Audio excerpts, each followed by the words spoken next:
テステステステス、動作の確認中、動作の確認中。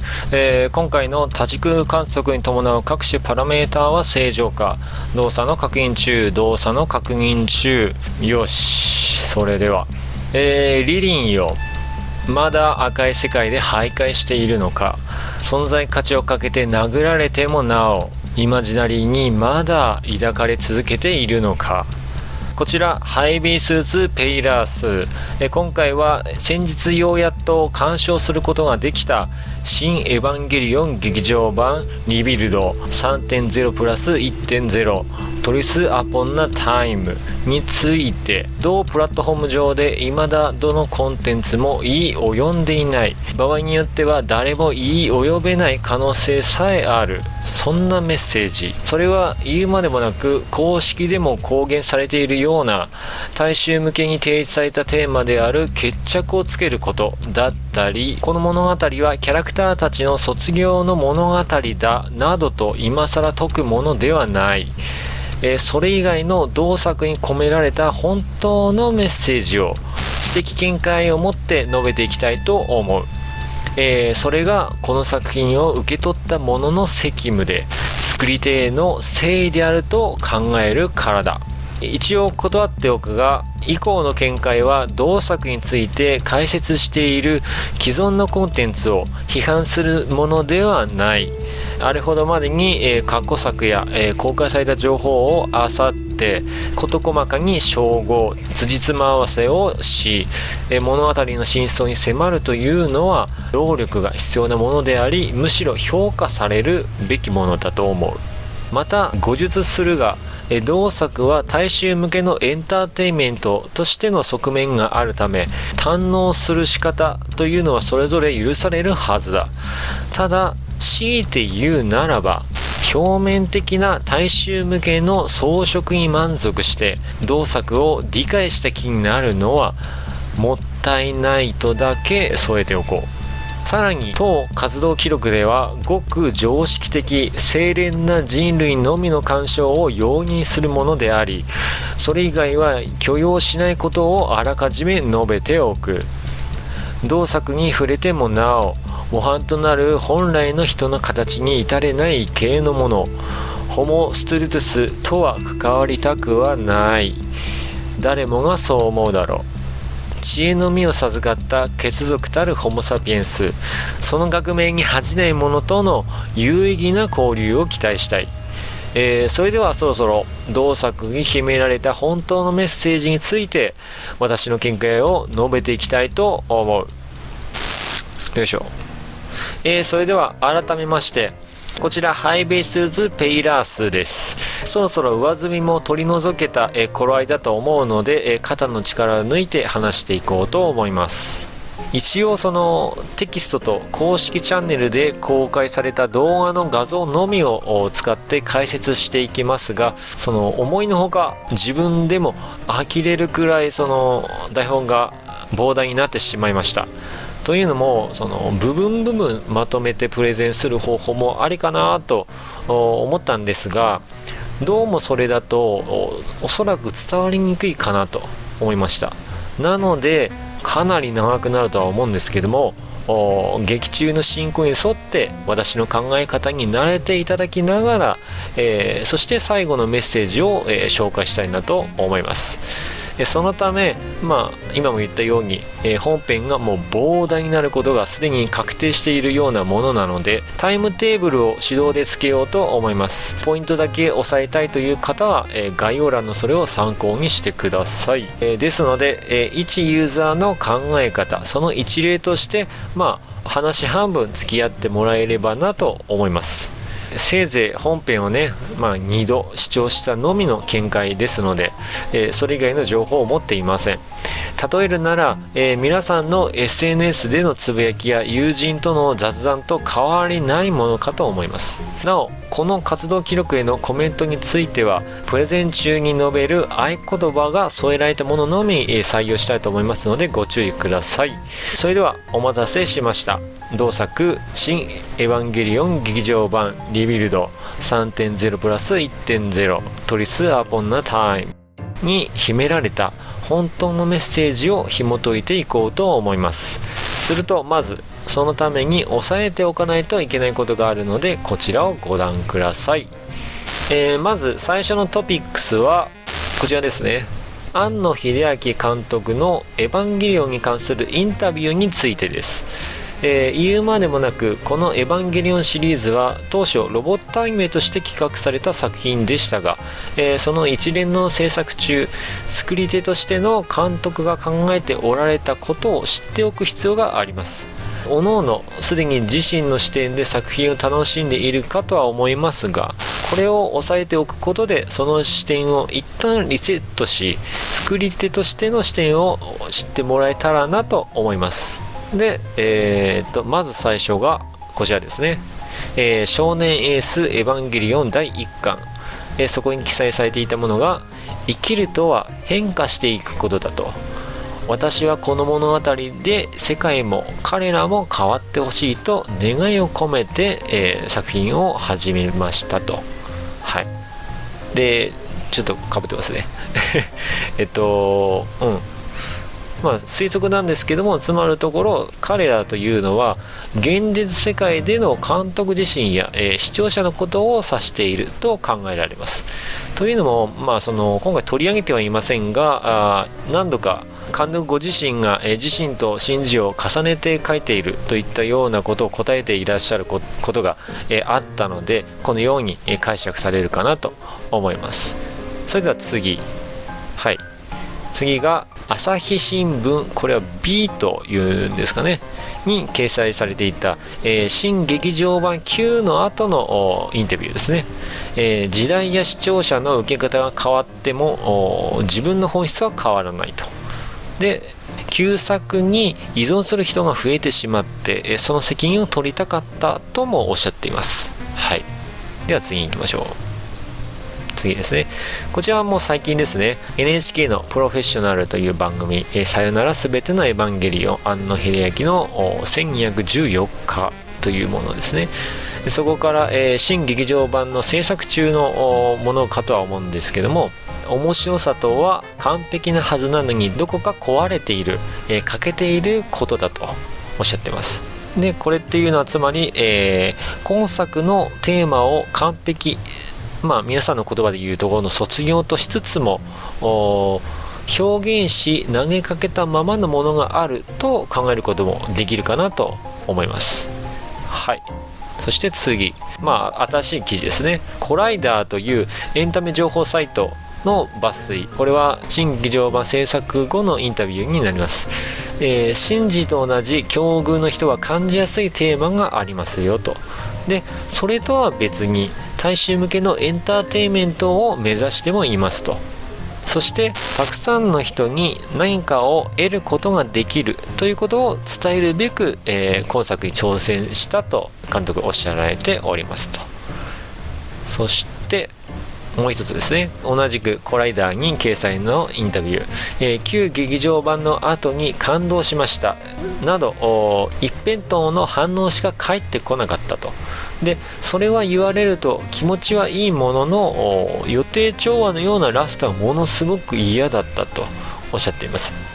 このことから、考えられることというのは、大衆向けエンターテインメントを目指しながらもその評価において、一辺倒な解釈で済んでしまう作品にはしたくなかった、しなかったと考えられるかなと思います。で、ちょっと字が小さいですがまとめると、まず大前提として監督ご自身は時間が経っても表現者としては変わらないと。旧作からこの新作リビルドに至ってってことですね。で、次が、旧作に込められた願いもあるが、同作に依存する人が多かったのでその責任を取りたいと。そして新劇場版では、一部の人が感じやすいテーマと大衆向けのエンターテインメント性がありますよと。ただ、一辺倒の反応、予定調和のようなラストがものすごく嫌だと。で、また、面白さとは、一見完璧でも不完全性があることだと。そして、今回の新劇場版では何かを得ることができるということを伝えたいと。おっしゃっているということですね。言ってしまえばこの最後の何かを得ることができるということが監督が伝えたかったメッセージですということに、なってしまうんですが、私なりの解釈を添えたいなと思いますので、また違った答えが出てきますから、楽しみにしていただけたらなと思います。はい、で以上が、過去に監督がエヴァンゲリオンの制作について答えられた内容を簡単にまとめたものになります。言葉尻など若干異なる点もありますが、これで監督が今作の新劇場版にどのように取り組んでおられたのかが、垣間見えたかと思います。この内容を頭の片隅に、ちょっと置いておいていただいて、それではね、いよいよ本編への謎解き、本当のメッセージについて、迫っていこうと思います。それではまず劇中序盤から順に世界の現状と登場人物たちの在り方について整理をしていきたいと思います。その中で私の思考パターンだとか物事の考え方を、知ってもらえたらなと思います。不要な方は結論パートまでもうスキップしてしまっても大丈夫かと思います。ただそうするとやはり唐突にその答えが出てくるように、感じるかと思いますので、そこは責任を取りかねますと。はい、ではまず最初が、シンジについての設定の確認ですね。まず序盤のシンジはどのような立ち位置だったのかを考えてみましょう。冒頭シンジは前作での失態を悔いて現実世界をまた拒絶していました。自分がやった、自分のせいでカール君が死んでしまった、自分のせいでまた取り返しのつかないことをしてしまった、だから責められて当然なのに、だから優しくしないでくれと、一人にしてくれと、また閉じこもっていたということですね。つまりこれを解釈すると、自己責任が及ぶ世界の拒絶をしていたと。自分の思い通りにならない世界への拒絶、もう少し言い換えると自己都合で処理できる世界への執着、その象徴としての立ち位置として、描かれているのかなと思いました。でもう少し言うと、幻想世界に逃げて都合の悪い世界を直視できない、受け入れられない、そんな、監督ご自身や、視聴者とも考えることができるかなと思います。では次行きましょう。そして、そんなシンジのいる今の世界はどうなっていたかというと、こちらですね、ニアサーによって赤く侵食された世界になっていたと。でその赤い世界には首をなくしたエヴァが徘徊していたと。でこれはつまりどういうことかというと、解釈としては、自分が意図せずに影響ですね、迷惑とか関わってしまったとかを与えてしまった結果、執着するものに固執した結果の世界、綾波を返せだったり、薫君と一緒にだったりね、そういうことに固執してしまったがための、世界であると。でそこに、徘徊するエヴァというのは、そもそもエヴァというのは希望を叶える、言ってしまえば道具なので、その首や頭がないというのは、人の形をしながらも考えることのできないものが徘徊しているということですね。希望にすがりながらも考えることもできずに、自己都合の結果広がってしまった世界を徘徊しているということですね。そしてもう一つ、世界といえば第三村がありました。そういったね、不気味な世界、不気味というかともない世界と言えばいいんですかね。そんな世界がある中、一部ではね、生き残った人たちが暮らしていましたよと。でこれというのは、解釈としては、幻想の世界、自己都合の世界に埋もれずに、どれだけ惨めでみすぼらしくて、ちっぽけでも自分たちにできること、ただそれだけを分担して協力することで、なんて書いてあるなんて書いてある思い通りにいかない生活だったとしても、自分たちの足で立って、頭で考えながら新しい居場所で生活をしているというふうに、読み取ることができるかなと思います。ではね、次、他のキャラクターについても同じように見ていきましょう。まずは黒波さんですね。声を当てられた、林原さんが自身のキャラクターを区別するために言われていた言葉をお借りして、黒波というふうにこの後呼んでいきたいと思うんだけども、黒波さんどうだったかというと、綾波型の初期ロットだけども、その環境をまず、拒まずに受け入れて、そして考えて選択してということで、図らずとも成長をしていっていたと。ね、本当はね、新劇場版における黒波さんを象徴する画像といえば、図らずも着てしまった制服をね、着たシーンがあったじゃないですかね。もうその時の綾波がさ綾波の笑顔ったらさ、もう個人としてはもう綾波なんだけど、もうその姿といったらもう私たちのよくする綾波じゃないですか。で、別シーンなんだけども、もう綾波がもうその姿を見て、もうすごくその嬉しそうに笑う。で、今もうこんな変わり果ててしまった世界の中で、またそのかつての綾波に戻ってくれたというかね、綾波が綾波でもうっていうところがあったと思うんです。で、そこの画像を、今回使用しようかなと思ったんですけども、ちょっと趣旨とブレそうだったので、今回こういった一生懸命な画像を使わせていただきましたと。で、そんな黒波さん、つまるところどういうふうに解釈できるかというと、こちらですね。はい。そもそも綾波レイとはエヴァに依存する人、シンジが、執着を持っていた対象でした。で、それが今作では、自力で居場所を作って成長して自立していっている。つまり自己都合の世界に引きこもる、視聴者、シンジを置き去りにして人らしいあり方へと成長していっているということですね。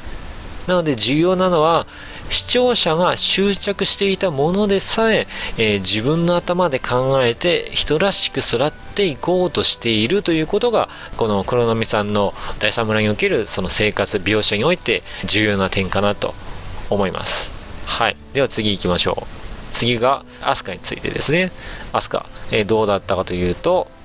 第三村は自分が守るべき場所だと言って笑うこともなく、常にその難しい顔をしていましたけども、つまりこれは辛いこと、納得できない現実が自分の守るべき場所だと、そう言っているんですね。で、なのでつまりすでに現実を受け入れて葛藤している人とも取れるかなと思います。解釈を進めると、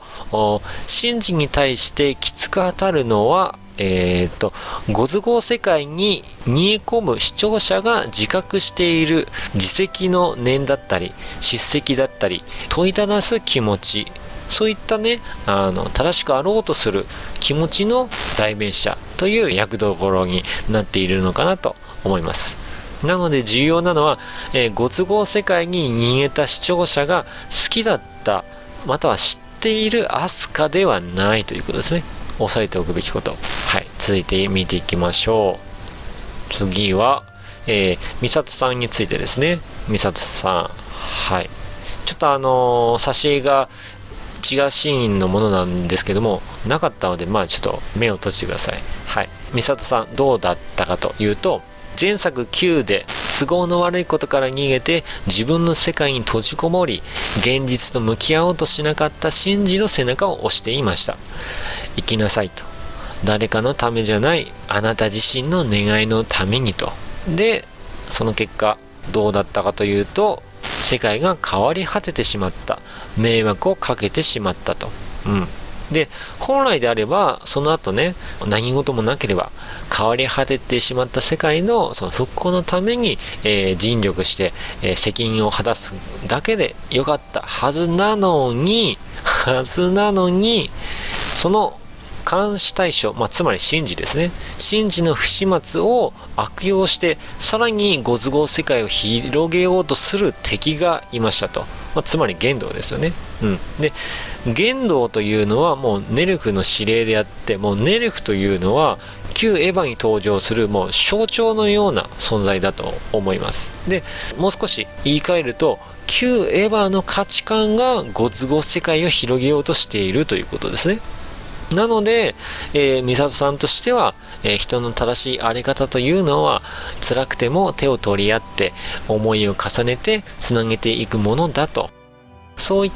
て、オリジナルの生命の補完を目指す価値観との対峙する立場として文体に載っていますよということですね。なので整理すると、重要なのは美里さんは役割が2つあるのかなと思いました。まず一つが、その神事のことを信頼して現実と向き合ってくれると期待しているから、その帰り場所を守るために戦っている。子供というか幼くて未熟な存在を信頼して理解してくれる親の象徴でありつつ、旧価値観を亡き者にするための新たな価値観を提示する代行者であると。この2つの役割が美里さんにはあるのかなというふうに思いました。ここまで整理すると、その私のものの見方だったり、考え方というものが見えてくるかなと思いますが、この A 版に限らず、その創作物というのは本来、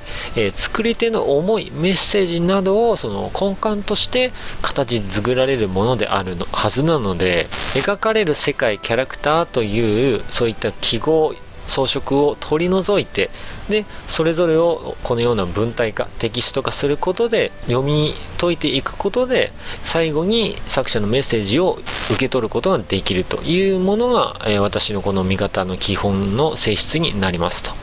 慣れてきましたかね。仰々しく言うほどでもないことだとは思うんですけども、それでは、続いて物語中盤、主に神事について、見ていきましょう。次が設定が変更されますよと。何かというと、辛いことを忘れさせてくれない世界。例えば、第三村だったりアスカだったり、その首についたチョーカーだったり、白波とダブル黒波だったりね、そういったことが現実を忘れさせてくれないから、シンジはまた世界から距離を置いて湖のほとりへと向かいました。なんだけども、黒波さんが、食料を運んでラジガセを返そうとしてくれました。でも、シンジは毎日何度もそれを拒んで、拒むんだけども、その中で黒波の成長を垣間見ていたと。で、新人の中の黒波に対する印象がその中で更新されていくっていうことですね。どう更新されたかといえば、その恋焦がれた白波のまがいものではなくて、黒波として、彼女個人がシンジを理解しようとしてくれていると。で、シンジにとって、拒んだ世界からのリアクションだったけども、理解を示そうとしてくれたことで、ようやっとシンジは落ち着きを取り戻すことができたということですね。なので、そのいった一連のやり取りで重要なことといえば、都合の悪い世界から目をそらした逃げた人が理解を示してくれたことで落ち着きを得ることができたということですね。はい。で、もう読むのがねちょっと若干うっとなりますけどもそうやってね、やっと落ち着きを取り戻したんだけども、黒波さん、活動限界に来てしまって崩壊してしまいました。この演出ちょっとやらしいですね。黒波さんのプラグスーツがよりにもよって白く変化していって、あたかも白波をね思い起こさせるような、そんな演出がされていました。で、ここから読み取れるものっていうのは、おそらくその依存して何もできなかったでしょと。そして依存しておいてまた何もできなかったのと、すごくその皮肉や戒めが込められた演出ではなかったかなと私は思いました。これねはい。ですごくそういう皮肉交じりな演出ではあったんだけども、その消え様にね、ありがとう名前をくれてと肯定してくれましたと。なので改めてまたその解釈し直すと、シンジのことを責めつつもそのあり方を肯定してくれているのかなと。で、後悔に苛まれるシンジを一人の人間が認めてくれた、理解してくれた。ただ死後強烈に印象づけているわけなんだけども、これによってシンジが世界と徐々に向き合い始める覚悟ができたということでしたね。はい。で、この一連のやり取りで、抑えるべきことといえば、そう、ここ大事ですね。シンジというのはこの時点で旧エヴァ価値観をその崇拝、執着する視聴者ではなくなったということですね。前作までとは別の神事になったということです。言わずもがなだとは思いますけども。で、自分の行いのけじめは自分でつけると。で、ちょっと見えない？なんて書いてある？そういうたくましい言葉を受け止める余裕ができて、初めて戦場へと戻っていきましたよと。拒んでいた、逃げ出していた場所へ自らの足で向かっていくことができたということですね。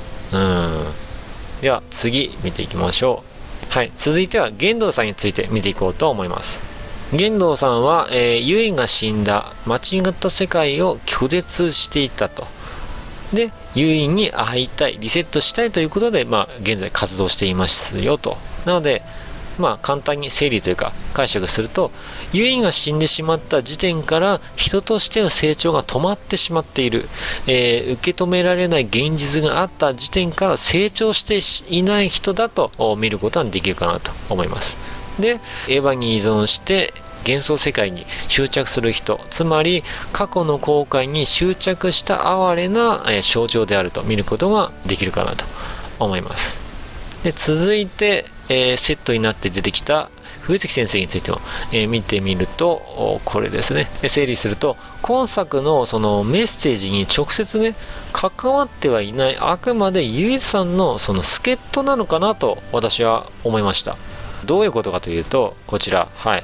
旧劇場版のエア真心君にのラストにて、ゆいさんが、語っています。人は希望を持っていれば、どんな場所であっても生きていけると。それが人のあるべき姿ですものと。確かこのようなね、ニュアンスの言葉を言っていたと思うんです。で、ゆいさんがそういった、考えを持っているということと、そのゆいさんと冬月先生の間柄っていうものを考えると、そのコミック版でね、ゆいさんの気持ちについて明確に語らっている場面っていうのはなかったかもしれませんけども、おそらくゆいさんの気持ちっていうのは冬月先生も知っていただろうと。なので、冬月先生っていうのはゆいさんの気持ちを尊重して言動に気づいてもらうために言動のそばでそれを手引きしている。ただそれだけではないのかなと。なので、端的に言うのであれば、冬月先生というのは、今作において言動の引率者であるというふうにただ考えることができるのかなと思います。そしてこの2人の登場をもっていよいよ物語が動き始めます。これでようやくここからが私が言いたかったこと、今作に秘められた本当のメッセージへのカウントダウンとなります。すごくざっくり言ってしまえば、皆さんが、口にされている卒業についてのことではあるんですけども、そこはやっぱり解釈が違います。なので見えてくるものも当然違ってきます。ではその物語の終盤見ていきましょ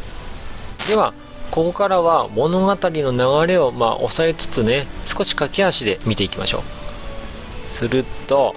動的解釈といってね、ネルフの強襲ですね。儀式を中断させるためにビレがネルフ本部を強襲しました。強襲したんだけども、その冬月先生の罠にかかってブンダーが乗っ取られてしまって儀式に転用されてしまいますと。で、浮いていることが不思議な状態のブンダーの甲板に、玄道さんがやってくるよと。これですね。で、玄道さん言います。思いだけでは何も変わらないと。つまり改めてね、その今作の神事の在り方と対立している存在だということをここで明示してくれていますと。で、この後神事の根に戸惑いながらもマイナス宇宙へと行ってしまいます。で、すごくどうでもいい余談なんですが、言わずに入れないので言わせてほしいんですけども、この玄道さんどう見てもガンバスターじゃねね、甲板に立ってるし腕組みしててさドゥドゥトゥルトゥルトゥルトゥルトゥルトゥルトゥルトゥって出てきそうじゃないトゥルトゥルトゥルつってもうね、玄道さんというかもうガンバスターというにしかもう見えなくてしょうがなかったんですけども、話を戻しましょう。で、玄道さん改めて、息子との対立存在であるというふうに明言しましたと。で、その後ね、その信心の恋に戸惑いながらもマイナス宇宙へと行ってしまいますと。でその後ですね、これですね、シンジがエヴァに乗せてくださいと言ってミサトさんに頼み込みます。で首にチョーカーをつけていざ行こうとした時にクルーに反対されて万事休すかなと。でなんということでしょう、ミサトさんが撃たれてしまいましたね。でミサトさん言いますと、しっかりシンジは私の管轄下にあり、これからの彼の行動の責任を私が負うというふうに言いました。一見ね、その官庁軽減を主張しているだけのようにも取れる、セリフではありましたけども、その今のシンジ君に全てを託してみたいという、その後続けたように、ここでのミサトさんというのはもう我が子を信じる親の側面が、すごく強調されていたのかなと思います。そしてね、ミサトさんがシンジに向かって言いますと、行ってらっしゃいと。で、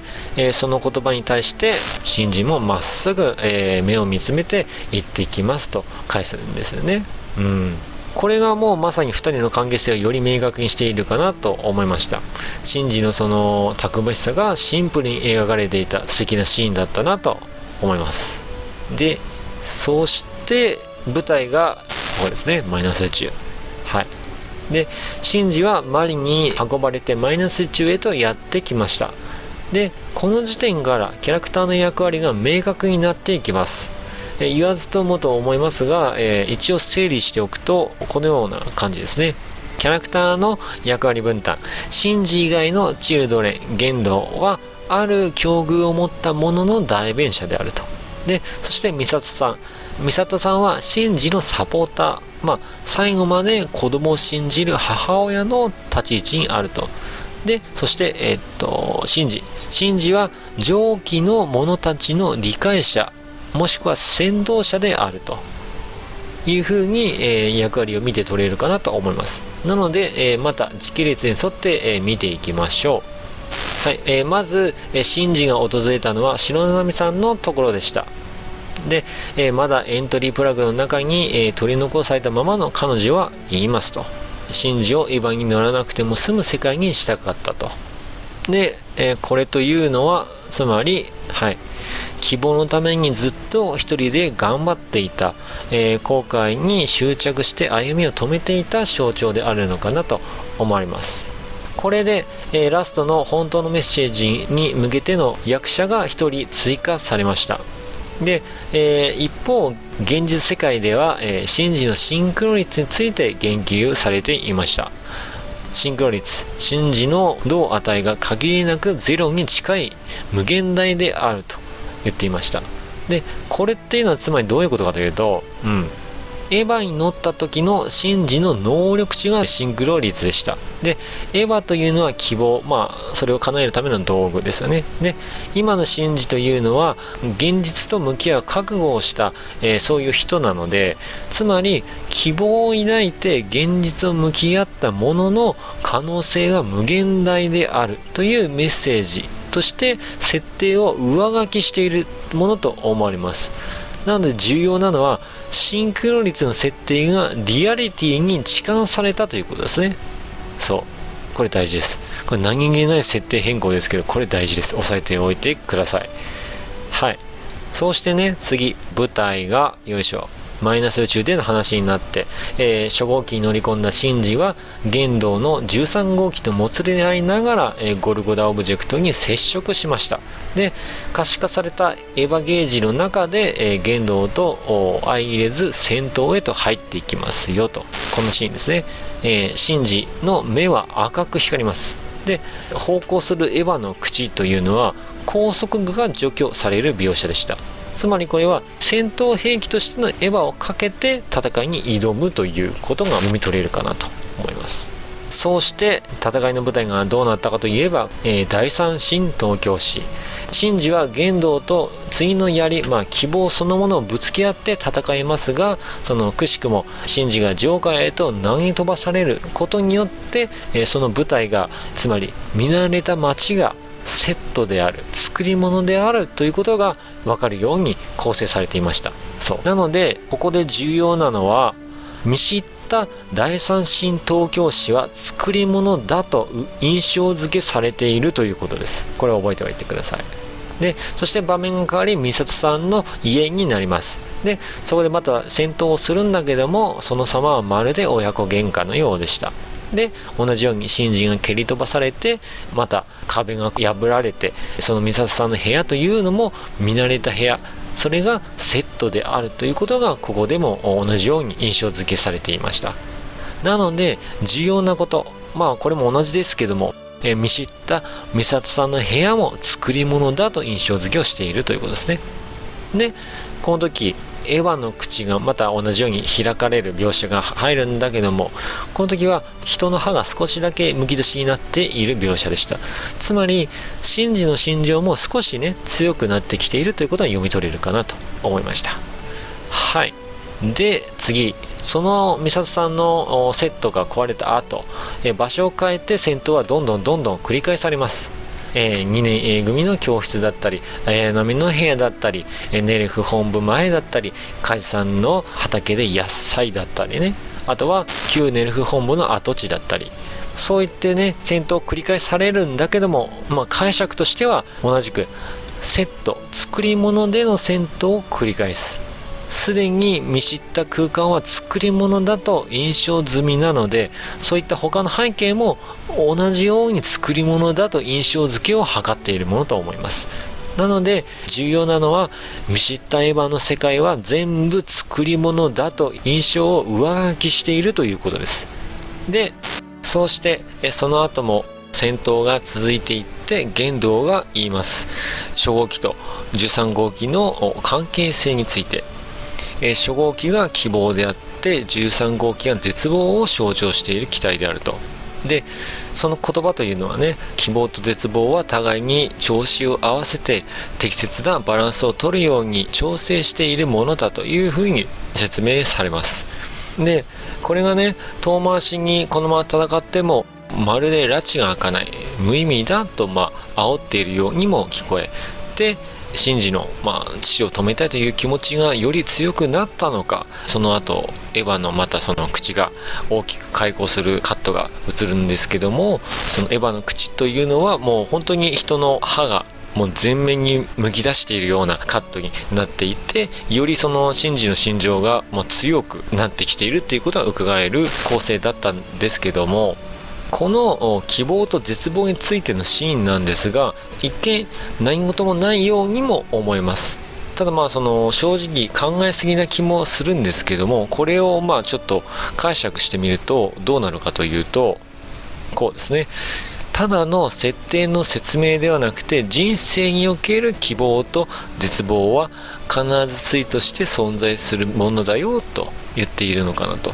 だからもしその絶望してしまっても、絶望しきってしまってはダメだよと言ってしまえば、豆知識のようなちょっとしたアドバイスであったとも取れるかなと思いました。でそして舞台は第三村へと移っていきます。そして玄道がまた言います。暴力と恐怖が決着のつけ方ではないと。でシンジはその戦いの最中で変わり果ててしまった第三村を目にします。で、このまま戦っていてはいけないとそう思ったのか、槍を手放して父さんと話がしたいと、こういうわけですね。でこのシーンの解釈としては、つまり閉じこもる現実を拒む人に対して力ずくではなくて相互理解の必要性があるということを、示しているようにも思いました。なのでこれはつまり同じ境遇を持っている視聴者への一つのヒントというか、正解を提示しているのではないかなと思いました。でそして玄道のアディショナルインパクトを起こしたいという目的がその後明らかとなって、場面はミサトさんへと移ります。でミサトさんがブンダーの船内を担がれて歩きながら言います。2本の槍を使い切ってしまうとシンジがインパクトを止める術がなくなってしまうと。だから新たな槍を作って届けないといけないと言います。でこれも一見ただのキャラのね動機づけのようにも聞こえるんですが、解釈してみるとどうなるかというと、希望も絶望も失ってしまうと、その現実を受け入れて歩んでいくことができなくなってしまうと。だから親が子供の行く先を守るために道を示してあげないといけないと、そう言ってくれているようにも思いました。なのでこれは親子関係のような間柄にあるものへのその一つの指針を表しているのかなと思いました。そして場面が再び碇親子の元に戻って物語の核心へと迫っていきます。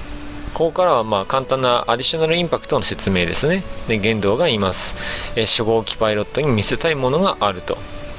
これもつまり何気ない一言ではあるんだけども、解釈すると希望を抱いているものに見せておきたいものがあると。で、このエヴァンゲリオンイマジナリーというこのイマジナリー、これ直訳するとどういう意味かというと、想像上の架空の虚空のという意味になります。なのでこのエヴァンゲリオンイマジナリーというのは架空のエヴァンゲリオンというふうに意訳することができて、つまり現実には存在しないエヴァの代名詞であるとも捉えることができるかなと思います。そして話が続きます。はい、玄道。虚構と現実を等しく信じる人類だけが認識できるものだと言います。で、つまりこれはどういうことかというと、架空のエヴァンゲリオンとは空想を現実と同価値として捉えるものが認識できるものだと。はい、で、重要なことを言っているのでもう少し噛み砕いて言うと、二次元と現実を同価値としてするものが認識できるものだよと言っているんですね。はい、身近な言葉で今例えてみましたけども、別にバカにしているわけではありません。むしろこの後の解釈においてすごく重要な例えになります。なのでこの架空空想物であるエヴァンゲリオンというのは二次元と現実を同価値として捉えているものが認識できるものだということをよく覚えておいてください。そしてまた美里さんの場面へと切り替わり、美里さんがブリッジで一人髪をほどきますと。で、このシーン、人によっては喜ばれた人もいたのかなと思いますね。美里さんだと、美里さんが帰ってきたと、私もね真っ先そう思いました。なんですが、これっていうのはどういうことかというと、視聴者がよく見知っている馴染みのある美里さんに変わったということですね、この時点で。で、重要なので、もう少し言うと、これで決着の準備が整ったと、本当のメッセージへのカウントダウンが始まりますよということが、ここで言えるんですね。いよいよ大詰めです。面白くなってきましたね。ウキウキしてきますね。さて、場面が変わり、見慣れたあの列車の中へとやってきました。ここからは玄道の心情整理が行われていきます。つまり世界を拒む人の心情の整理が行われていくわけですが、正直玄道のセリフを整理するに尽きるパートではあるので、読み飛ばしてもらっても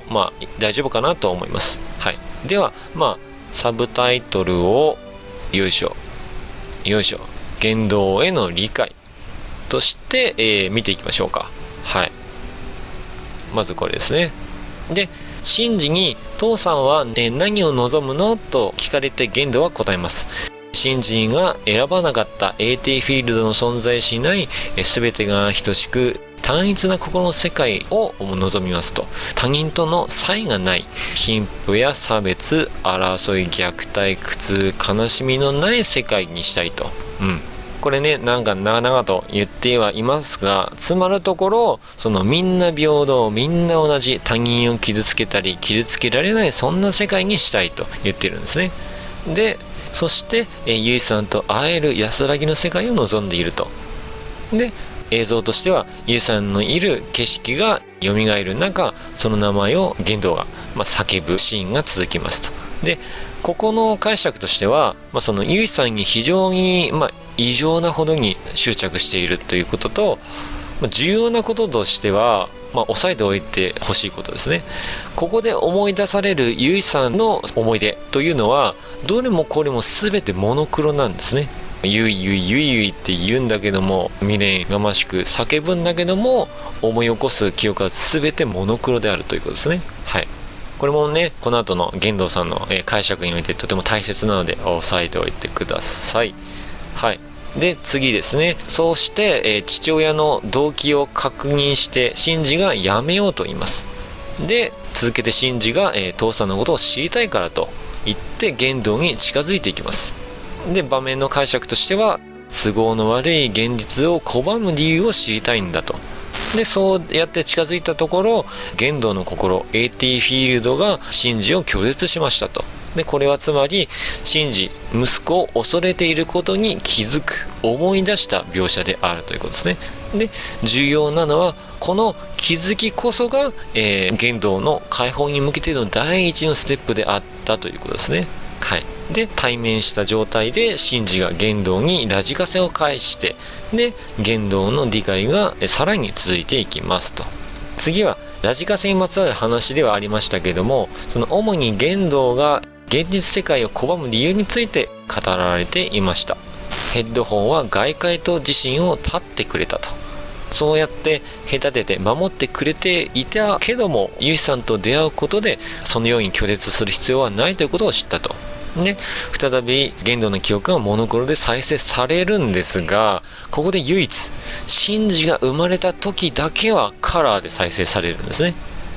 はい、なのでここを改めて解釈すると、シンジの誕生の瞬間は世界が色づいて見えたと。今でもその鮮明に覚えていると。なので今作でこの言動というのは父親の自覚がちゃんと強いということがここで証明されたということになります。ただね、シンジの生まれた時が色鮮やかに覚えてはいるんだけども、言動さん曰くこれですね、親の愛を知らない人間が親になるというのは不安定で不完全で、理不尽だというと。で、これを意訳というかね、解釈してあげると、覚悟もないのに一方的に責任が発生するのは理不尽だと言っているということですね。これは改める必要もなく、すごく当然なことかなと思うんだけども、個人的にはいや、その覚悟がないのに子作りをするんじゃないよと思いましたはい、次、言動さんの好き嫌いについて語られていきます。簡単にまとめてみるとこのようになりますね。嫌いなもの、言動さんが世界を拒んだ理由。まず一つ目が、人は気まぐれで無責任でそれに惑わされるのが嫌だ。理由二つ目、他者の常識価値観の押し付けが嫌だ。で、結果だから一人でいたかったと。で、次に言動さんが好き好んだ世界ですね。知識とピアノの世界でした。で、理由というのは、何も懸念せずに、何者にも邪魔されずに、自身の裁量で自分の思うまま、自分が満足するまで好きなだけ浸っていられるから、間違っていても自己責任で済むから、この世界が好きだったと言っていますと。このね、好きな世界も嫌いな世界も共通するものがあるんですけど、これ何かっていうと、自分の裁量で管理できるかどうかというのと、理不尽な責任を追求されるかどうかといった、本当にそのどちらとも利己主義であるということが見えてくるかなと思います。平たく言ってしまえばもう自己中心的といったところですかね。はい。で、続いて言動さんのゆいさんとの出会いについて語られていきましたと。これですね。はい。ゆいさんとの出会い。一人なら誰も傷つかず、一人が楽だと。なんだけど、ゆいさんと出会うことによって生きるとは楽しいと。で、その理由はなぜかというと、ありのままの自分を受け入れてくれたからと。で、やっぱりここでも言動さん、自己中心的な思考が伺えますね。で、この場面、ただの他人事ではないんですね。それどういうことかというと、解釈すると、ちょっと邪魔だなはい。言動にとってのゆいというのは、視聴者にとっての二次元の世界とも置き換えることができるんですね。なので、言動は二次元に依存する人の象徴であるとも言えることができると、改めてここで言っておきます。これ重要なんですね。で、そして次、ゆいさんとの別れ。はい。一人で生きる自信が消えてしまった。孤独がすごく苦しかったと。で、ゆいを失うことに耐えられなかった。ゆいの隣で泣きたかった。ゆいのそばで自分を変えたかったと言います。言ってはいるんだけども、これはつまり言い換えると、はい。依存対象を失ったことが耐えられなかった。依存対象に甘えたかった。依存することで自分を変えたかった。と読み替えることができて、ここまでね、自分でこうしたかったんだ、こうしたかったんだとね、言葉にすることで玄道さんはたと気づくんですね。そうかと、自分が弱いから優位に会えないのかと。で、シンジがその弱さを認めないからだよと言うんですね。ここで玄道さん新たな気づきを得るんです。このシーン、玄道が一人でただ自己解決しているようにも見えるんですが、実はね、とても大切なシーンだなと思います。それまでのその玄道の発言や思考とそのシンジの言葉っていうのを整理してみると、この解釈になるんですね。何かというと、まず現実を拒んでいる場合は客観視して玄道でいうところの弱さのように原因を把握して、そして納得することが解決へのポイントだということが読み取れるシーンなんですね。で、玄道さん、これまでほとんどその内面を話してこなかった分、キャラクターとして依存する人の代弁者としていい仕事をしてますね。はい。で、その後まだ碇親子のやり取りが続くんですが、場面は一旦美里さんへと変わります。で、こうですね。はい。美里さんの鑑賞。現実を受け入れて頑張る者の道を示せないといけないと言って用意した槍を届けてくれたんですね。で、それを目の当たりにして玄道さんが言います。聖なる槍は失っていると。世界を書き換える新しい槍はありえないと。で、美里さんに代わってマリが言います。聖なる槍を失っても世界をありのままに戻したい意志の力で作り上げた槍だと。で、そうしてそのガイウスの槍ですかが運ばれてきますが、この槍というのは美里さんの子供を信じる親の示す新たな希望という意味です。この2人の会話から次のようなことが汲み取れるかなと思います。解釈すると、つまり世界を都合よく書き換える手段はもうなかったとしても、たとえ希望を失ったとしても現実世界をありのまま受け入れたいという強い気持ちが道を切り開く術となるよということが読み取れるのかなと思います。行き詰まってしまった時の助言とも取れるシーンだということですね。で、そして新たな希望を携えた美里さんが言います。お母さん、これしかあなたにできなかった、ごめんねと。そしてブンダーがイマジラリーの眼球に取り付いて爆砕しますと。で、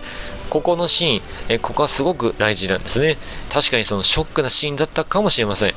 なのでこれは不謹慎かもしれません。でもだからこそシンプルに解釈すると、この美里さんの最後のシーンというのはどういうことかというと、こういうことになります。見知った美里さんが離脱した、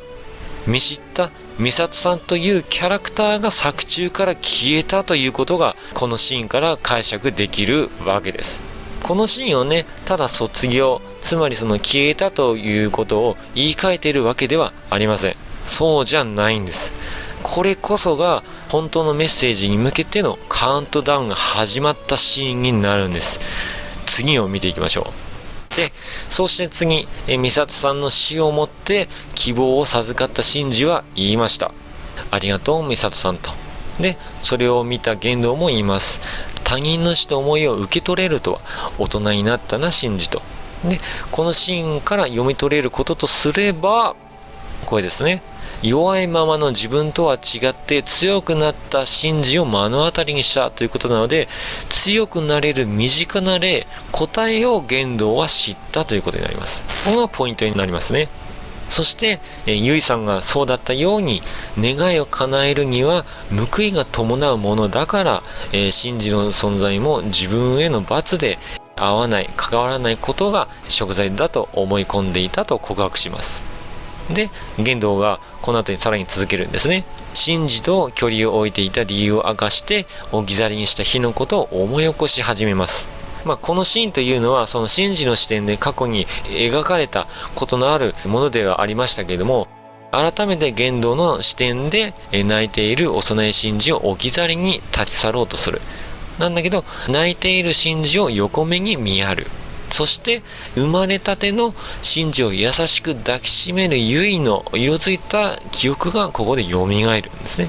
で、そしてこのシーンではそれ以上のことが、特に表現されていなくて、この後の言動らしからぬ父親らしい行動をとったことを、踏まえて、憶測、若干その無理のある解釈かもしれませんが、解釈してみると、シンジとは自分が大切に思う人が愛そうとしていた存在だったと。で、確かにあの時は世界が色づいてこんなにもかけがえものなのかと、そう噛み締めたことに言動自身が気づいたものと思われます。そういったその既存概念、思い込みを更新するほどの強いその動機がここで芽生えたのだろうと思います。なのでその後ですね、言動は一人に佇んで泣く信心に急いで歩み寄って抱きしめる。そして言動が済まなかったと。で、続けてそこにいたのがユイとあることに気づくんですね。それまでのことを解釈すると、拒んでいたものと向き合ってみることで自身の答えに気づくことができた場面でした。ユイさんの思いが形を変えてそばにあるものだと、人の思いやりの形を知った場面だったんだなと思います。それに気づくことができたので、言動さん、外界を拒絶していたラジカセをここで止めるんですね。これはつまり解釈すると、辛いと思っていた過去を受け止めて現実を受け入れることができた瞬間であると。で、言動がそうして電車を降りた。つまり儀式の中心から身を引いたということですね。で、またここで重要なことなので押さえておくと、言動というキャラクターが作中から消えたということです。電車から降りた言動の背中というのは気持ちね、肩が落ちてしまっていて、堂々とした下車ではなかったんだけども、もう一度これからだとか、いずれにしても改めてユイの死というか、その愛情を受け入れて歩き出そうとする、そういった決意の伺えた背中だったのではないかなと思います。で、そしてここまで一通り言動のことを代弁者というふうに説明していたので、その代弁した内容というものをまとめてみると次のようなものになります。はい、こちらですね。何かに固執して現実世界を拒んでいる場合、どうして現実世界を拒むのかについて、1、まず客観的に考えてみる。2、その原因を知ってまず納得する。で、3、はい。ほんの少しだけでも辛いこと、怖いことと向き合ってみると。で、結果、そうすることで現実世界へ踏み出せる、拒まなくても済む手がかりが見つかるはずだよと。これがね、もしかするとこじつけのように聞こえるかもしれませんが、キャラクターといえど一人の人間の生き方の見本であることには変わりないと思いますので、そこからこのようなメッセージを受け取ってみるのもありではないかなと思います。そして言動さんが退場したので、後を薫くんが引き継ぐ形で話は続くことになり、次に向かったのはアスカの元でした。なので次はアスカの消失についてですね。で、その頃アスカといえば、アスカの心の弱い側面に引き込まれながら自身のことを振り返っていました。私は作られた存在だと切り出して、このように綴られてましたね。両親がいないから寂しいから、一人でも平気なように強い体と心を求めていましたと。で、人に嫌われても悪口を言われてもエヴァに乗れば関係がない。つまりこれは強くあり続けることがそれでできるからということですね。なので以上のことからアスカというのは頼れる人がいないと決めつけて孤立を選ぶ人の象徴であるというふうに見て取れるかなと思います。そして話が続きます。本当は寂しいから受け入れて欲しかったと言って人形に慰められる描写が映ります。ここから読み取れることとすれば、自己都合のいい解釈世界にやっぱり依存して自己保存を行ったりもしていたのかなということですね。強い側面ばかりではなくて弱い側面を持っていたということを、ここで書いているのかなと。で、そしてそこへ健介が登場して、アスカはアスカで十分さと。で、この一言というのは何気ない言葉ではありますけども、つまるところ等身大でいいよ、強がらなくてもいいよと、なぜならあなたを嫌う人ばかりじゃないからと。でもっと言うと、自身のことを好いてくれる人もいるということを知った場面であって、同時に他人を信頼するということを知ったという場面でもありました。そして心の弱い自分に引き込まれる最中で大切なこういったことを思い出して、本来のアスカ、皆さんもよく見知ったアスカは目を覚ますんですね。で、横にいたシンジが語りかけます。ありがとう、僕を好きだと言ってくれてと。これでアスカ自身の肯定ですね。で、僕もアスカ好きだったよと。アスカを受け入れてくれた。なのでアスカが照れくさそうにそっぽを向くと。この場面を解釈すると、健介が教えてくれたように自身を肯定して受け入れてくれた人がいた、望んでいた、認めてほしいという願いが満たされた瞬間であったと言えます。そんなその満ち足りたアスカの背中に語りかけるようにシンジがね、さらに言うんですね。さよならアスカと、健介によろしくねと言って、アスカがプラグ内、現実で覚醒します。そして13号機からエントリープラグが強制射出されます。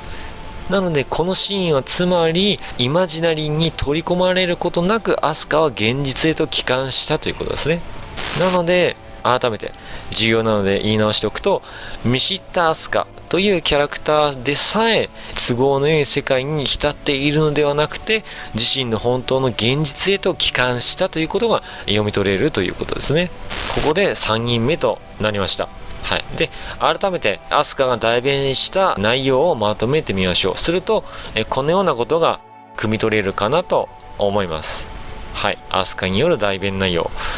人に嫌われる、悪口を言われる、嫌なこと、辛いことに目が行きがちで怖くなって何かにすがったり閉じこもりたくなってしまうかもしれないけど、あなたのことを嫌う人ばかりじゃないからと。ちょっと待って、見える？見えない、ギリ見えない。肩の力を抜いてほんの少しだけ顔を上げてみれば、きっとあなたのことを受け入れてくれる人がいるよと。現実でも歩いていけるからと、そう言ってくれてるように私は感じました。皆さんはいかがでしょうか。それではね、本当のメッセージまであと少しとなってきましたので、続いて見ていきましょう。はい、次はカオルくんの消失についてですね。はい、カオルくんは言います。生命の木に名を連ねているから何度でも会うさと。僕は君と同じなんだ。だから君に惹かれたし、幸せにしたかったと。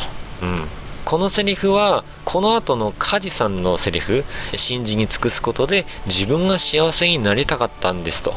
これを参考にすることで、次のように読み取ることができるかなと思います。何かというと、円環の断りに縛られてしまい何度も同じ役を演じることで自分がなくなる喪失感だったり寂しさを覚えていたと。だから当初その世界を拒んで怯えるばかりで何もない信心に共感して、彼のサポートを通して間接的に自分の救済を望んでいたということが読み取ることができるかなと思います。これがだから今作におけるカオルくんの境遇だということですね。はい。で、そしてシンジとの会話の途中ですが、ここで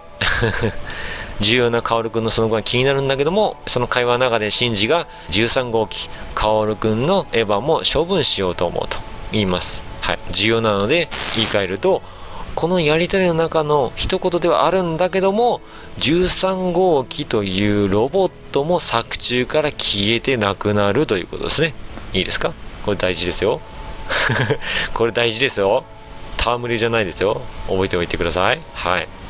では話戻して続きを見ていきましょう。そうすると次は子供のシンジが登場して言います。仲良くなるおまじないだよと。で、カオルくんが相互性のある世界を望むんだねと、シンジ君は変わらないなと言うんですね。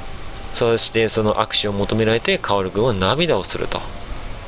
以上のことからこれまでのシンジの目的なども踏まえてね、カオルくんのことを解釈するとこのようになるかなと思います。はい。カオルが世界を何度も繰り返しても、シンジはいつの世界でも変わらずにお互いに補う世界を望んでくれると。で、そして今回ついに、エヴァという願望期に頼らない、たくましくあれという人間の強さ、現実をありのまま受け止める、向き合っていく世界を望もうとしていると。なので、カオルくんは役目から解放される。いつまでも空っぽのまま、寂しさもこれで満たしてくれようとしているということが、ここまでのやりとりでわかるということですね。だから涙をしたのだと思いますし、だからその後のカジさんのセリフ、あなたは十分に使命を果たしましたと。あとはシンジ君に引き継いでもらって、桂木と一緒に、畑仕事でもどうですかとね、冗談交じりというか言葉をかけるんですね。で、カオルくんはそうだね、それもいいねと言ってスタジオを去ってシャッターが閉まるんですね。ここのシャッターが閉まるシーンというのは単に卒業という意味ではなくて、エヴァという作品が作られたスタジオから去っていったということになるので、重要な点、解釈としては、見知った薫というキャラクターが作中から消えたということです。いいですか？で、ここで改めて薫くんが代弁していた内容をまとめてみましょう。といっても、この今作で描かれていた内容っていうものは限られてくるので、少しだけとなってしまいますが、薫くんによる代弁内容。もしあなた一人を犠牲にして一生懸命頑張っていることがあるなら、その思いに応えて寄り添って支えとなってくれる人もきっといるはずだと。だからそんなに肩を張らないで少しだけ、自分に優しく、自分に合った自分だけの生き方を探してみてもいいんだよというふうに薫くんを通して描いてくれているのかなと思いました。はい。ではね、まだ解説できていないあの子の元に行きましょう。よいしょ。はい。白波さんの消失ですね。ちょっとちょうど顔が隠れちゃって申し訳ないんですけども、はい。で、あとは君だけだと言ってシンジはセットが片付けられたスタジオに一人だけ佇んでいる綾波に声をかけますと。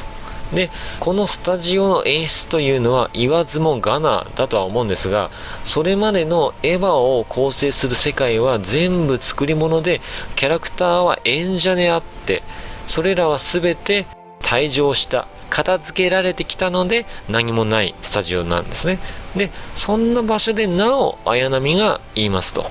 私はここでいいと。で、シンジがもう一人の君はここじゃない場所を見つけたよと。で、白波さん、エヴァに乗らない幸せ、碇くんにそうして欲しかったと続きますと。ここの場面、ちょっと挿絵が違いますけども、この時綾波は手にシンジを模したと思われる人形を抱いているんですね。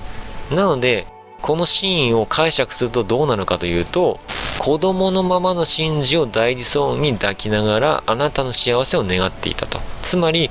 子供が母親を必要とするようにシンジに必要とされたかったから、かつてのシンジが幸せになれるようにここで頑張らないといけないと。そう、つまり行為の対象に好かれることに固執している象徴であるということがここで分かります。で、これに対してシンジが言いますと、だからここじゃない君の生き方もあるよと。だから僕もエヴァに乗らない生き方を選ぶよと。時間も世界も戻せない。ただ唯一エヴァがなくてもいい世界に書き換えるんだと言います。で、今現在の自分が望む世界、あり方を提示するんですね。で、ちなみにこのセリフというのは解釈し直すと、やり直すことはできない。依存する対象がなくなっても人が生きていける世界にするんだと。これはつまりその監督のインタビューで語っていた思いが伺えるセリフだったりもするのかなと思います。そしてシンジの考えを受け止めて白波さんがそう分かったというふうに一言言うんですね。同時に髪が短いかつての綾波の姿へ戻ると。で、このシーン解釈すると前作でのエヴァパイロット以外の彼女少女としての生き方を知って、人を好きという気持ちも知った。綾波個人として生きていた姿になったと。イコール視聴者がよく見知った綾波の姿に戻ったということですね。で、綾波は微笑み返してシンジと握手をしてスタジオから立ち去っていきました。シャッターが閉ざされました。はい、やはりここでも言わせていただきたいんですが、重要なことというのは、見知った綾波というキャラクターが作中から消えたということですね。はい。で、この退場をもって綾波というキャラクターが代弁していたと思われる内容を読み解いてみると、このようになるかなと。綾波による代弁内容。身を粉にしてまで誰かに好かれることに執着している人は、まず人は成長し変わるものだということを受け入れる。で、次に現在その人が、その相手が何を望んでいるのかを改めて知って、そしてそれを尊重することで、あなた自身も大切にしながら、その人との適切な関係性を築くことができるはずだよと、そう言ってくれているものだと私は思いました。で、こうしてようやく残すはシンジだけとなったわけですね。はい。いよいよ新エヴァンゲリオン劇場版に秘められた本当のメッセージがすぐそこまで迫ってきたわけです。なので、そのラストまで見ていきましょうか。はい。その前にとある出来事がありましたね。エヴァシリーズなどの消失ということで見ていきましょう。はい。シンジがやってみるよ、ネオンジェネシスというふうに唱えるんですね。で、シンジはけじめとして自分を犠牲に世界を救おうと覚悟を決めて、その首に槍が突き立つんだけども、ユイさんがそれを拒みました。これはね、おそらくシンジは優しい子だから自己犠牲を選んで死んでしまわないようにと、ずっとユイさんがそばでいて守ってくれていたんだなということがここでわかるわけですね。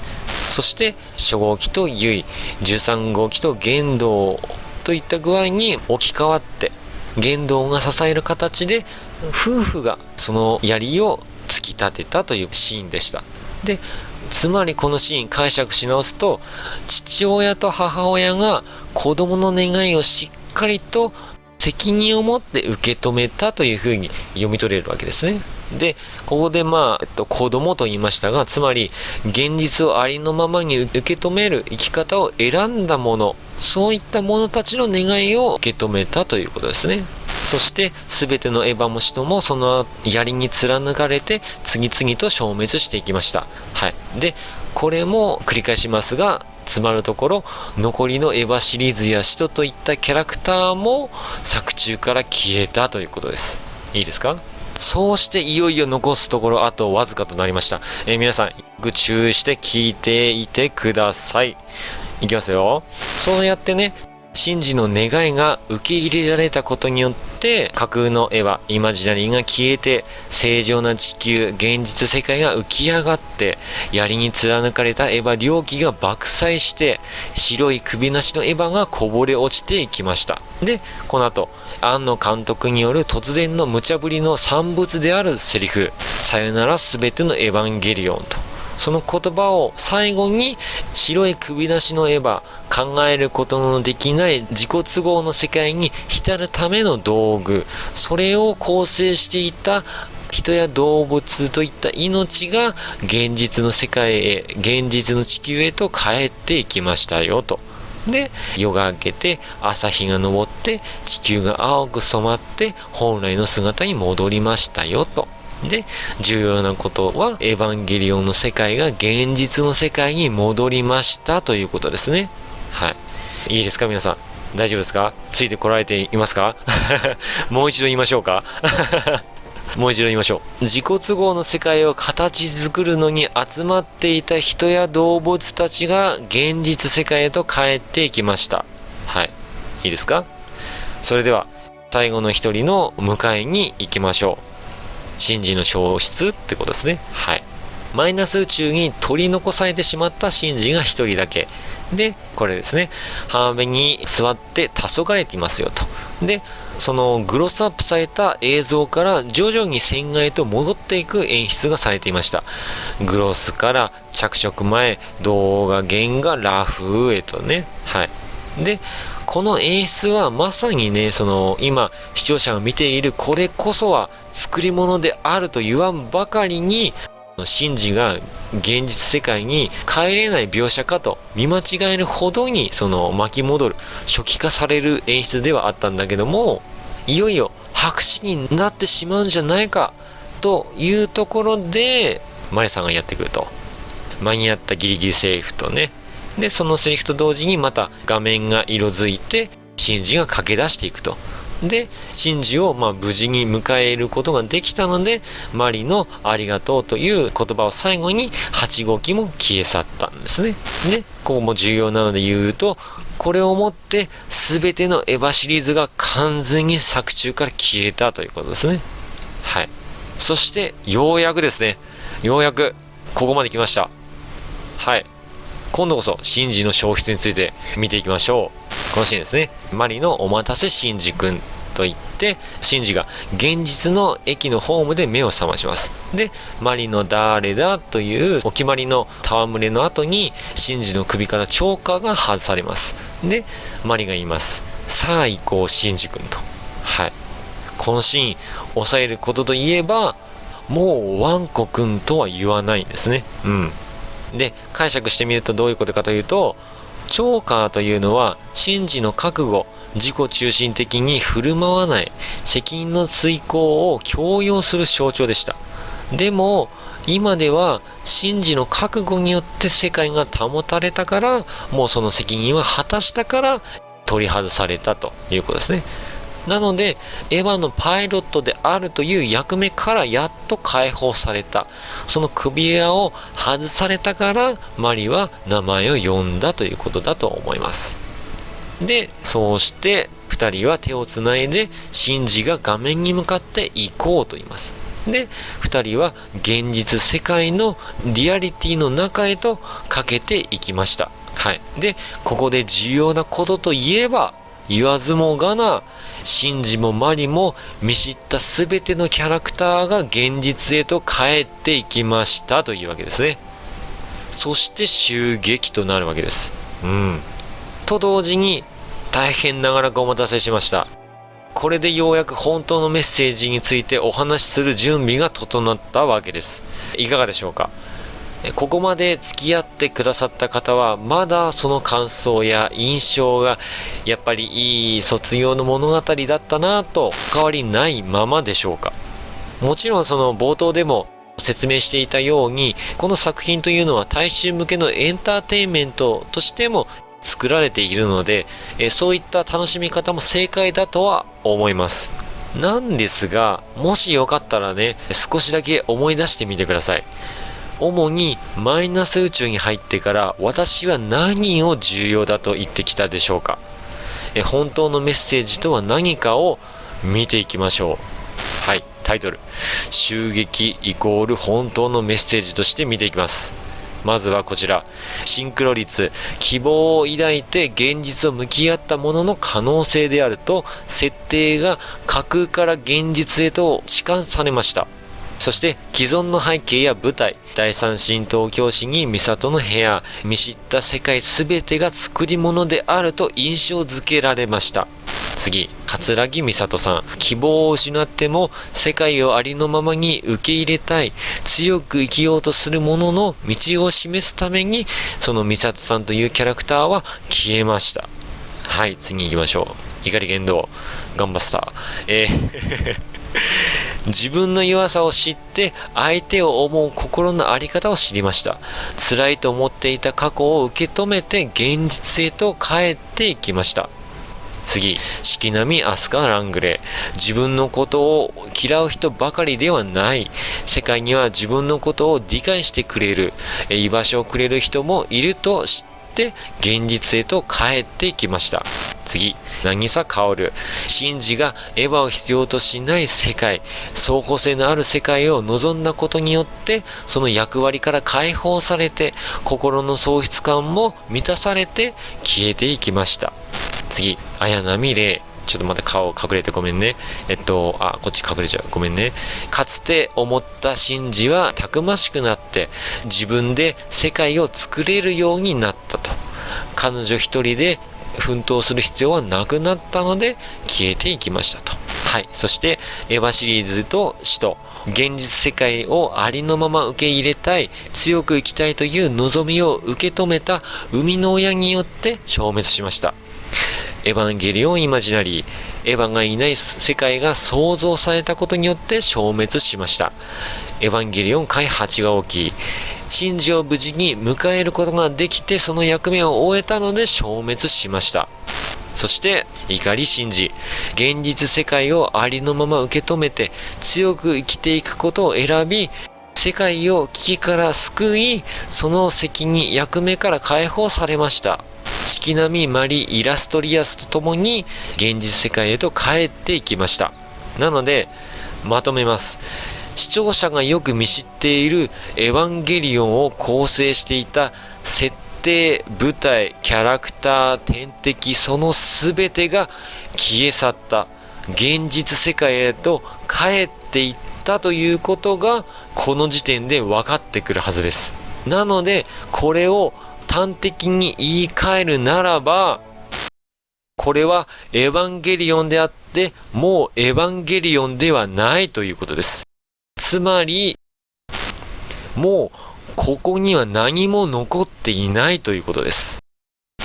いいですか？で、さらにここで忘れてはいけないすごく大事なことがあります。監督が作中で描きながらも何も変わっていないものがありました。何のことか分かりますか？覚えていますか？それは私たちです。このシーン覚えていますか？思い出してみましょう。イマジナリーの崩壊のシーンです。ユイとゲンドウがシンジの思いを受け取ってイマジナリーがその役目を終えて消滅しました。続いて槍に貫かれた初号機13号機の両機も消滅しました。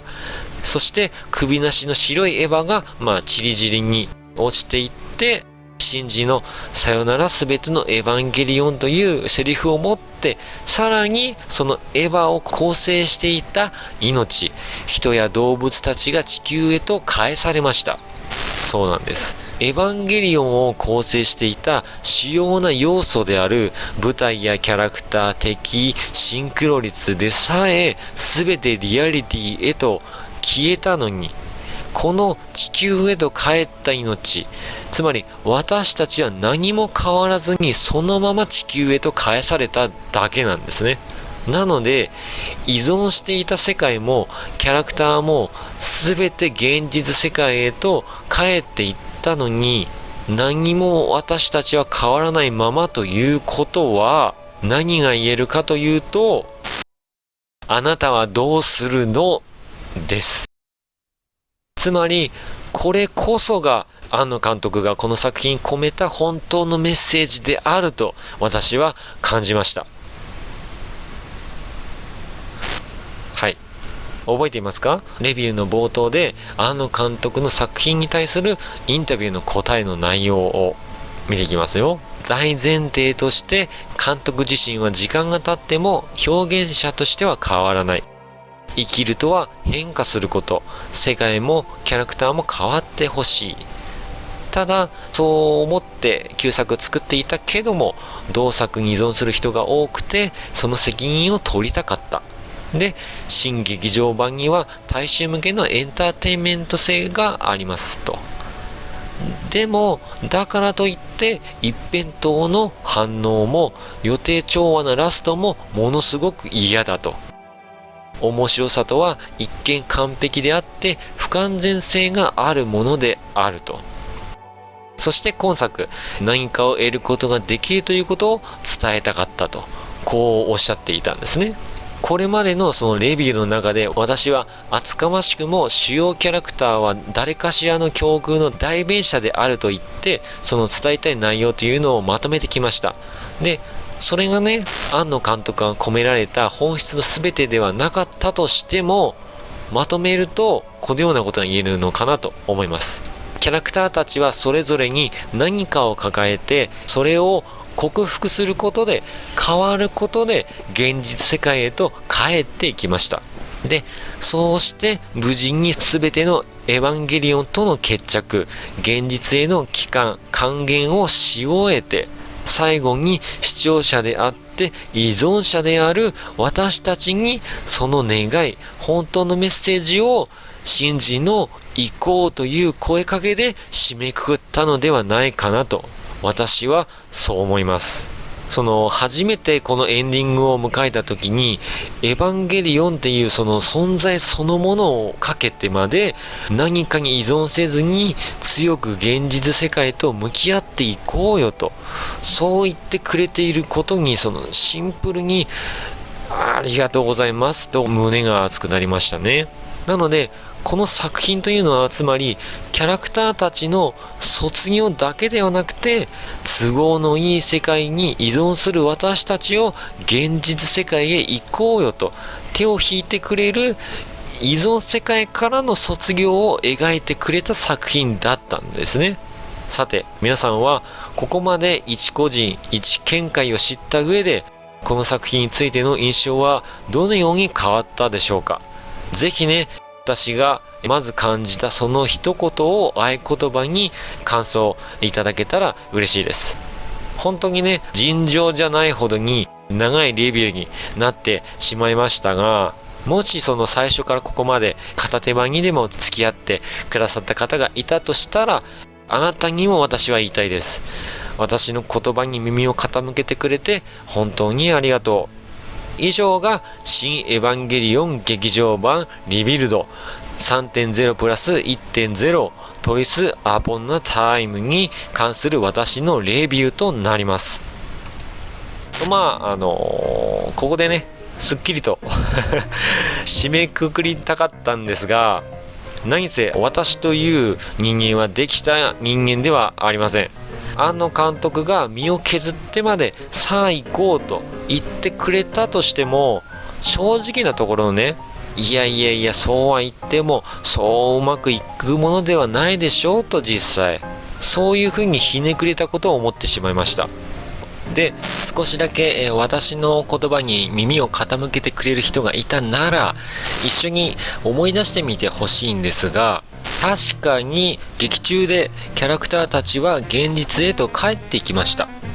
でも彼女らが現実と向き合うことができたのは、何も彼ら一人の力じゃなかったですよね。そうなんですよ。全部シンジという理解者が言ってくれたから、彼女らは安心して納得して現実世界と向き合うことができたんです。ここが実はミソなんですね。何せ私はそれがないんですから。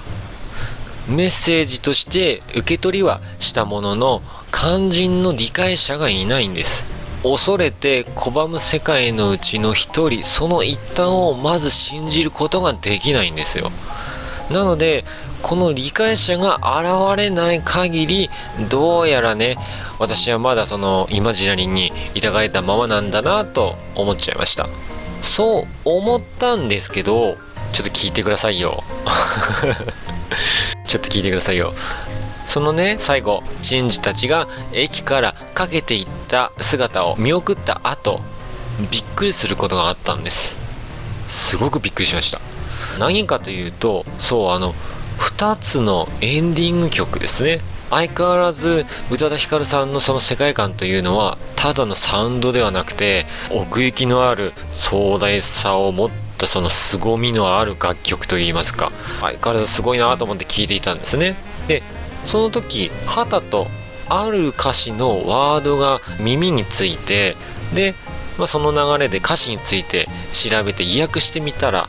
あったんですね。こんな私のようにひねくれた、頭で分かっていながらも今一歩踏み出せないものに対する最後のメッセージがあったんです。なのでそれについて見ていきたいなと思います。最後のメッセージで、歌詞についてはここにね全文載せることができないので、その一部抜粋というかで、その上で解釈をするといった形でつらつらと語っていきたいと思います。で、語っていきますが、先に断っておくと、これはもうね、無理やりすぎ、こじつけすぎると言われても過言ではない、そんな内容となっていますので、さらにその宇多田ヒカルさんの YouTube チャンネルコンテンツ、ヒカルパイセンに聞けというものの中で、今回のこの曲のテーマについて話されていて、もうそれとももう違うということはもう分かってはいます。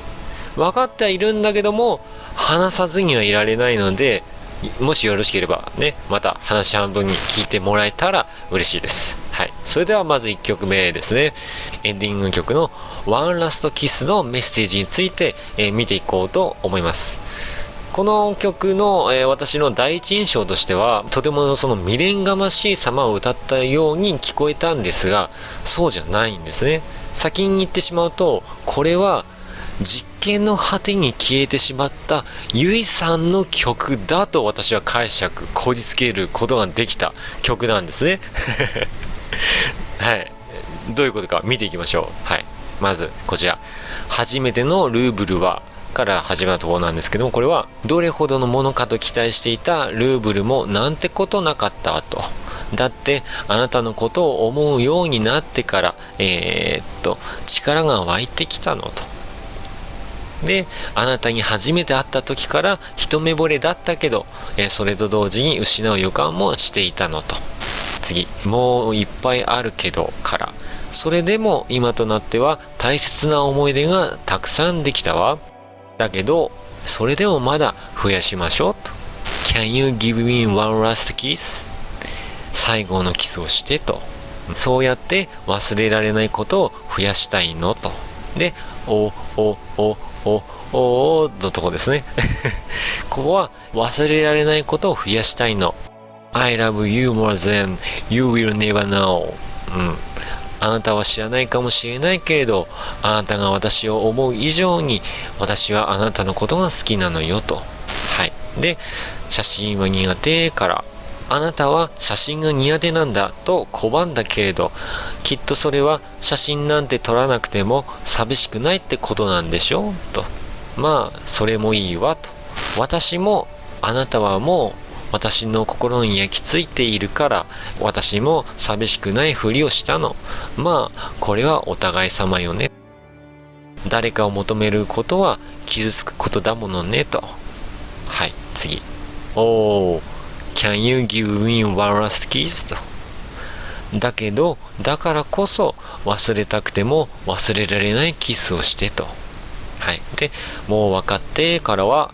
もう分かっているの。たとえこの世の終わりでも、たとえ年を取ってしまっても、あなたの手は、あなたのことは忘れない。で、忘れたくない人、大好きな人、私が愛してやまない大切な人と。で、最後、吹いていたってとこですね。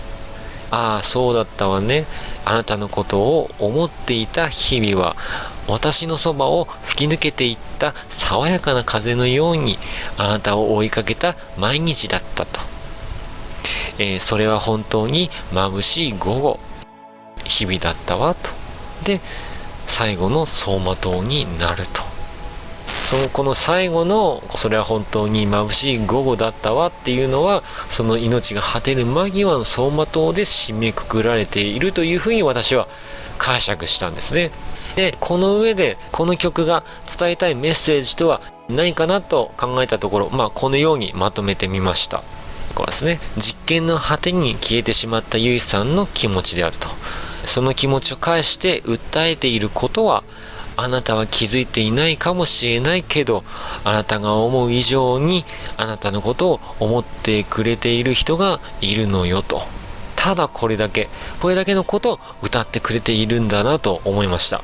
宇多田さんご自身もこの曲は喪失に対してどう向き合うかをテーマに作られたとのことなので、その別れを目前にして、それでもこんなにも相手のことを思ってくれている。だからなんてその心と言いますか、相手を思う気持ちっていうものが大きくて力強いものなんだなというふうに感じましたね。皆さんはこの曲の印象いかがでしたか？では次見てみましょう。2曲目、ビューティフルワールドのメッセージについて。同じように見ていこうと思うんですが、曲の第一印象、それこそジョー・ハーまでの印象っていうのは、劇中で消えてしまった綾波に対するシンジの気持ちのように、今はもう亡くなってしまった人向けに、それこそ未練の塊のような歌だと、感じていました。なんだけども、今回宇多田さんがご自身から取り直そうということで歌い方を改められて、でその力強い声を聞くと、ある人の気持ち、例えるなら言動の決意の歌に聞こえるんですね。どういうことか見ていきましょうか。はい、まずはこちらですね。 It's only love から、ただ愛している。もし願い事が一つ叶うなら、君のそばにいさせてほしい。どんな場所でもいいと。で、ビューティフルワールド、つまり君がいる世界は美しい。だけど自分の美しさ、価値はまだ知らないんだ。はい。寝ても覚めてもから。寝ても起きても架空世界に没頭する。夢ばかり見ている。そんな自分が好きじゃない。何が欲しいのかわからない。何がしたいのかわからない。虚しくなって訳もわからず、無駄に涙もした。はい、次。言いたいことなんかから。言いたいことが言えない。言えないだけかもしれない。言うだけの根性がないだけなのかもしれない。それでもいいから、ただもう一度君に会いたいと。で、どんなことでもから、どんなことでもやってみたさ。損をしても何かしら経験値になっているかもしれないけど、感心することが載っていないから新聞はいらない。つまり自分の関心事以外はいらないと。で、最近調子どうだいは、それでもただ君が気になるんだと。最近調子はどうだい？元気にしていたらいいなと。僕が依存する世界と決別するまで君に会えないのなら、君が死んでしまった現実を受け入れないと君に会うことができないと言うなら、僕は死んでもいい。殺してしまってもいいからそばにいさせてほしいと。ビューティフルワールドから、君との思い出は儚く過ぎてしまって、僕の気持ち、覚悟がまだ持てないけど、実感はないけど、それでも最後に願いが叶うなら君のそばにいさせてほしいと。はい。なんでしょうね、劇中ジョハでは後ろめたい印象ではあったんですけども、今となっては確かな覚悟を持って愛する人の隣に立つことを望んでいると、私はそのように感じました。で、そしてそういったね、解釈の上でこの曲が伝えたいメッセージをまとめてみると、こんな風になるかなと思います。はい。いつまでも依存していたいという弱い気持ちを歌ってはいないと。自分の弱さを知って少しでも受け止めてあげられたなら、たとえこの現実世界でうまくやっていける自信がなくても、言動のようにまずは一歩踏み出してみてと、きっと大丈夫だからと、そんな風に言ってくれているのかなと思いました。そうなので、改めてここで本当にその最後のこの新エヴァンゲリオン劇場版リビルド 3.1 プラス 1.0 トイスアポンナタイムという作品が私たちに伝えたかったメッセージについてまとめるとすれば、このようになるのかなと思います。今回のレビューの決着、もしあなたが何かに依存して現実から逃げてしまっていたとしたなら、